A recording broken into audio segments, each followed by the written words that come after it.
22 प्रतिज्ञा व्यक्तिगत नहीं है, वो ऐसे महापुरुष के द्वारा 22 प्रतिज्ञाएं प्रतिपादित की गई हैं जिन्होंने नमस्कार, इस मैं देश का हूँ Amit constitution of Rampuri India और भारतीय स्वागत करता हूँ संविधान आपका आज के इस खास एपिसोड में।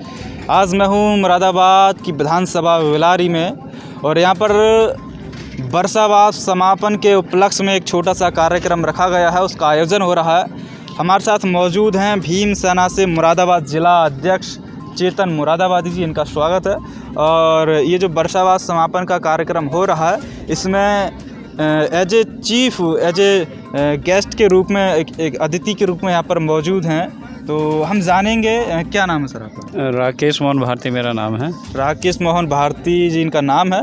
तो पहला तो सवाल यही है कि पूरे देश में जो भूचाल है वो 22 प्रतिज्ञाओं को लेकर है और ये जो आयोजन हो रहा है ये भी बौद्ध धर्म से संबंध रखता है। तो बौद्ध धर्म पर तो बहुत ज़्यादा आपत्तियाँ, बहुत ज़्यादा सवाल खड़े होने लगे कि ये 22 प्रतिज्ञाएँ हमारे हिंदू देवी देवताओं का अपमान करती हैं, क्या कहोगे? देखिए, 22 प्रतिज्ञाओं तक का जहाँ तक सवाल है, वो 22 प्रतिज्ञाएं व्यक्तिगत नहीं है, वो ऐसे महापुरुष के द्वारा 22 प्रतिज्ञाएं प्रतिपादित की गई हैं जिन्होंने इस देश का कॉन्स्टिट्यूशन ऑफ इंडिया भारतीय संविधान की रचना की है। तो आप आकलन कर सकते हैं, जो संसार का महापुरुष नंबर 1 का पढ़ा लिखा और इसका प्रमाण है जो कोलंबिया यूनिवर्सिटी है, वो संसार की आज भी सबसे शक्तिशाली यूनिवर्सिटी है।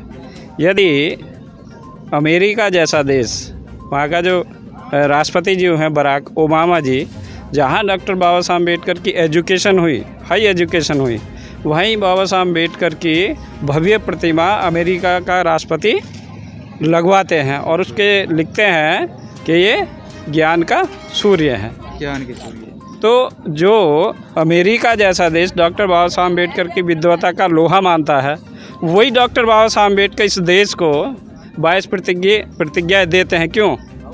क्योंकि 22 प्रतिज्ञाएँ, यदि आदमी को अपना आर्थिक विकास करना है, सामाजिक विकास करना है, शैक्षिक विकास करना है और आध्यात्मिक विकास करना है, तो 22 प्रतिज्ञाएँ उसको स्वीकार करना ही पड़ेगा। तो ये थे अदिति यहाँ पर जो आए हैं। इनका कहना है जब अमेरिका के पूर्व में राष्ट्रपति रहे, उन्होंने डॉक्टर अम्बेडकर का लोहा माना था।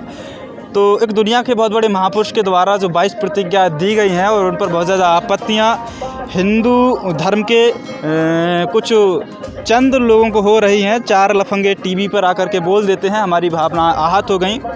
दरअसल डॉक्टर अम्बेडकर, मैं कह सकता हूँ, वो भविष्य की बहुत ज़्यादा लंबी सोच लेते थे। 22 प्रतिज्ञाएँ सिर्फ इसलिए दी गई थी ताकि कि आने वाले दौर में धम्म में घुसपैठ ना हो जाए, क्योंकि कबीर साहब का ब्राह्मणीकरण हुआ था, रविदास जी का ब्राह्मणीकरण हुआ था। मन चंगा कटौती में गंगा से कोई लेना देना रविदास का था नहीं। ये दोहा तो किसी और का था, लेकिन ज़बरदस्ती रविदास पर थोपा गया। रविदास तो बहुत बड़े अंधविश्वास और पाखंड के विरोधी थे, इनकी रीढ़ की हड्डी का तोड़ने का काम रविदास ने किया। तो कहीं रविदास या कबीर साहब की तरह बौद्ध धर्म में घुसपैठ ना हो जाए, विष्णु का अवतार बताकर इनकी पूजा पाठ शुरू ना हो जाए, इसीलिए डॉक्टर अम्बेडकर ने एक ऐसा इंजेक्शन लगाया 22 प्रतिज्ञाओं के रूप में, जिसके द्वारा कभी बौद्ध धर्म के अंदर पाखंड तथा अंधविश्वास प्रवेश नहीं कर सकता। क्योंकि वो साफ साफ बोलता है, मैं ब्रह्मा विष्णु महेश की पूजा नहीं करूँगा, ना ही इनको ईश्वर मानूंगा।